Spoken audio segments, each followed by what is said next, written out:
Generally বৃষ্টির দিনে আমার ভালো লাগে, কিন্তু আজকে বৃষ্টির দিনে আমার একদমই ভালো লাগছে না। তার কারণটা হচ্ছে গত কিছুদিন ধরে উত্তরবঙ্গে যে বিভিন্ন খবরগুলো আসছে সেখান থেকে বারবারই একটা জিনিস মনে হচ্ছে কোথাও না কোথাও আমরা নিজেরা রেসপন্সিবল। আমার একটা দিন এখনও মনে পড়ে, ছোটোবেলায় একটা গাছ একটা প্রাণ রচনা লিখতে দিয়েছিল আমার একজন শিক্ষক, গোটা ক্লাসকে লিখতে দিয়েছিল এবং দুর্ভাগ্যক্রমে তাতে 10 নম্বর ছিল বোধহয়। আমরা সবাই খুব কম নম্বর পেয়েছিলাম ওই রচনাটাতে। তার কারণ ছিল আমাদের টিচার একটা কথাই বলেছিল, তোরা কেউ লিখিসনি যে তোরা প্রথমে নিজেরা একটা গাছ লাগাবি। জাস্ট এই অ্যাটিটিউডটা আমার মনে হয় যে কোথাও না কোথাও যখনই আমাদের এই পরিবেশ এনভায়রনমেন্টাল ম্যাটারগুলো নিয়ে কথা আছে, আমরা বলি ওকে দেখ, ও বলে ওকে দেখ।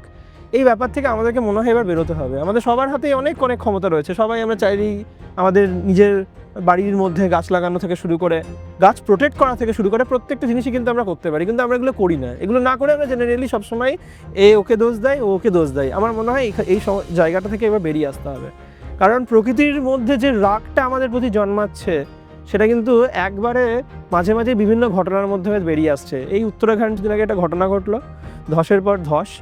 এই হচ্ছে উত্তরবঙ্গে পুরো যে ভিডিওগুলো সামনে আসছে দেখছি, একটা করে জল, গাছ এগুলো সব ভেসে চলে আসছে এবং সেখানে মানে কেটে রাখার থাকা মানে গাছের ডাল সেগুলোও চলে আসছে। সেই গাছের ডাল কি কেটেছে? আমরাই কেটেছি, সেগুলোই ভেঙে চুরে আসছে এখন।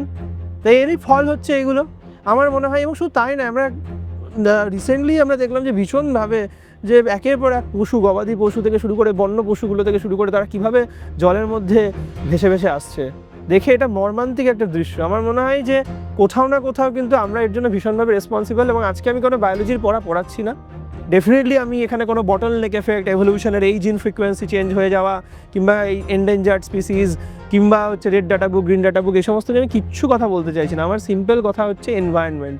আমার মনে হয় এখন একটা সময় চলে এসেছে আমাদেরকে ভাবতে হবে।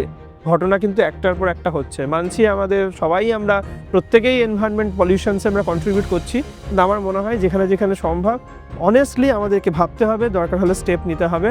প্রত্যেকেরই এটা নৈতিক কর্তব্য আমাদের।